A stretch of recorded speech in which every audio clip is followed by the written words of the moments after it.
አንድ ሜጀር ነገር አለ ምንድነው የትም ሀገርኛ ሀገር ብቻ ሳይሆን የትም ሀገር ልታስብበት የሚገባው የሰው ልጅ በራሱ ይጓለው ራሱን እንትን ማድረግ ነገር አለውና ሁለት ባንኮች ሶስት ባንኮች ሲዋሃዱ ሶስት ባንክ ሶስት ሲዮ አይኖረው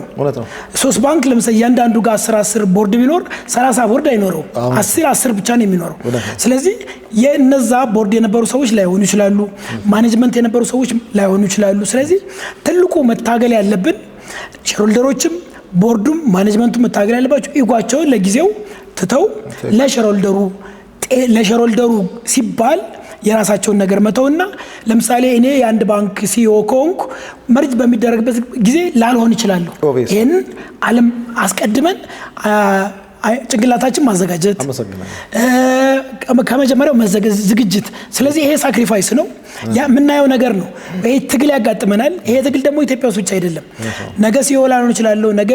ቫይስ ፕሬዚዳንት ላልሆን ይችላል ቦርድ ላልሆን ይችላል ብሎ ግን የኔ አሁን ነው የቆምኩበት ዓላማ የሼርሆልደሮቹን ጥቅም ለማስጠበቅ ስለሆነ ለሼርሆልደሮቹ ጥቅም እስከሆነ ድረስ የኔ ፖዚሽን የኔ ክብር ይቅር ማለት ብቻ አለበት